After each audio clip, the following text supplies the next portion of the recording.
This is Talk to Seattle, and I'm your host, Jason Rigden. I'm here with Ethan Hunter, candidate for Seattle City Council in the 4th District. How are you today? Good. How about you? Doing pretty good. Could you tell me a little bit about yourself, maybe your background and experience? Yeah, so it's interesting. I'm 19 years old, so I'm the youngest candidate for City Council in any of the 7 districts. I've been involved in politics from a young age, and back in 2016, I was able to volunteer on 2 presidential campaigns. And then after the 2018 midterms, I made the decision that now would be the time for me to run for City Council. Was that a difficult decision, considering you're so young? Yeah, I think it was, but it was just something, just because of my passion for politics and wanting to be able to influence and make change, that now is the time, especially just with how polarized our politics are. We don't see that many very young people running for office. We see a lot of very, very old people, but not very young people. Do you think that dynamic's going to be changing? Well, I think it already is. I think if you look in New York with Alexandria Ocasio-Cortez, a 29-year-old getting elected to Congress is, you could almost see that as a 19-year-old being elected to City Council. So I think it's already starting to change. I'm not advocating that the whole council be made up of 19-year-olds. I'm just saying that I think I'm going to be a fresh start, kind of a different change. I think when you look at the council now, it looks a lot like my parents and my parents' parents, and I think there needs to be someone that is represents not just represents and looks like the older generation, but my generation as well. And so, what really made you decide to run for office? It's always something that I've thought about doing and I've wanted to do, and I just wanted to start earlier rather than later. So why not now? And could you tell me a little bit about your district? Yeah, so District 4 is interesting. Obviously, the biggest, if you say landmark of the district, would be the University of Washington, which people all around the world know of as just one of the greatest universities, not just in the U.S., but around the world. But it's also, our district is also interesting in that it's very residential, but we're so close to to downtown and South Lake Union.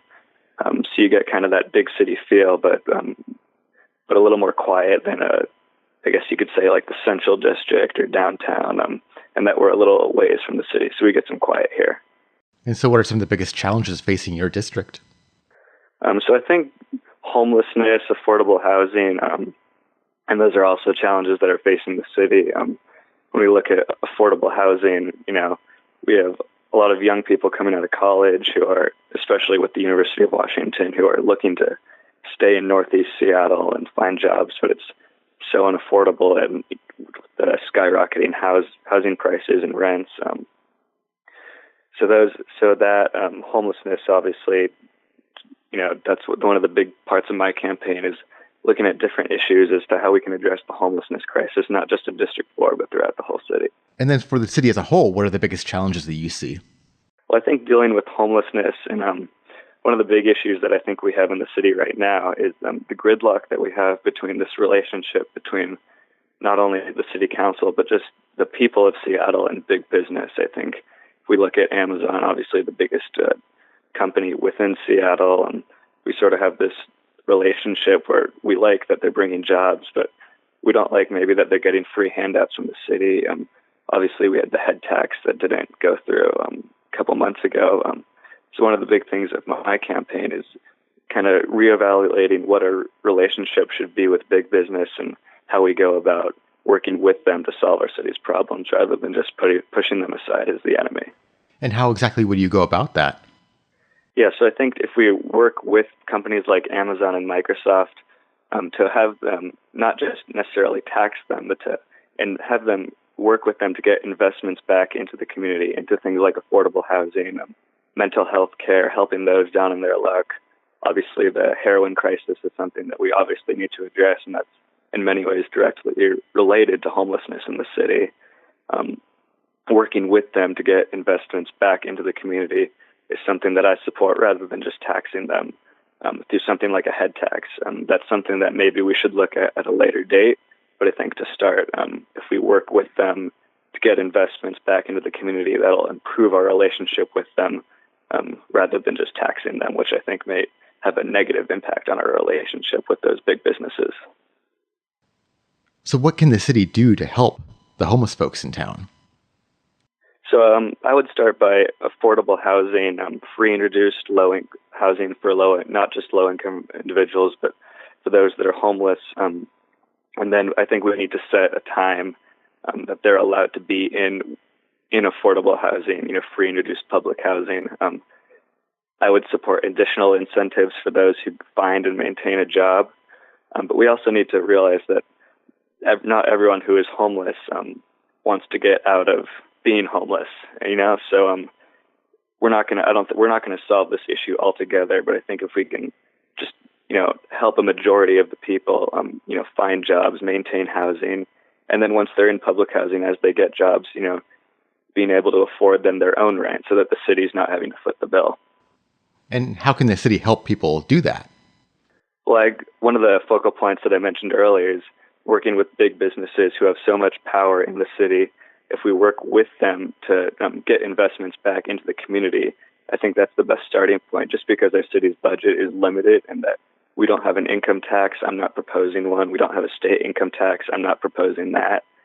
So I think the biggest thing we can do is work with companies like Amazon to get money back into the community. I think that's the best starting point. I don't think there's one solution fits all type of scenario here just because of how complicated it is, but we can't just keep doing what we've been doing with the homelessness issue, which is, we kind of kick them from one area, kick them out of one area, then they go to another, and that chain kind of just continues, and that just hasn't been working, so we need a different approach.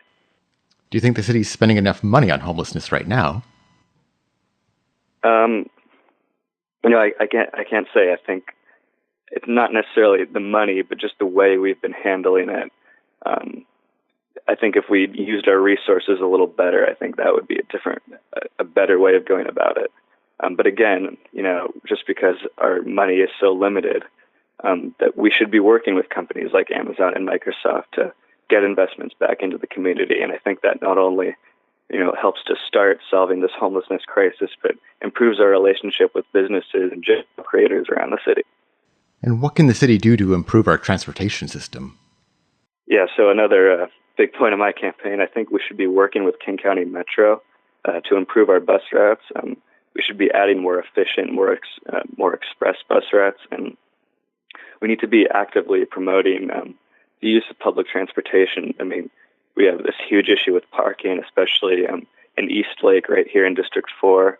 I think if we're getting cars off the road and people into public transportation, it's not only good for traffic, that'll help traffic, but it's good for the environment. That's another point that I think Seattleites can get around. We all want to protect our environment for future generations. And I think the biggest way in our city to do that is to get cars off the road and people onto King County Metro. Do you think the city doesn't have a good relationship with Metro right now? I think it could be improved. And I think as, we work closer with them and we, are working to solve the situations around traffic and the bus routes, things like that our relationship will continue to get better.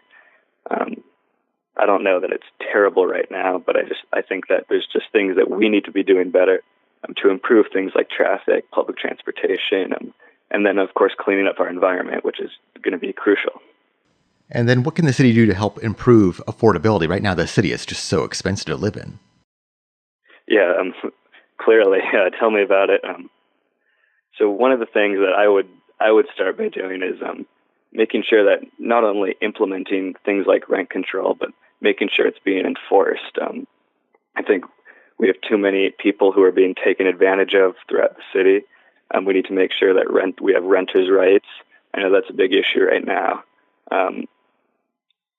I think this issue is personal to me in that I just recently got out of Garfield High School, and one of the issues I saw there was that teachers are leaving the school because they can't afford to live in the city. And I think that, when we're losing our best educators because they can't afford to live in the city and they don't want to commute, an hour a day to get to work, things like that are an issue. So, improving affordability, giving renters rights, controlling the cost of housing as best we can is really going to help our city.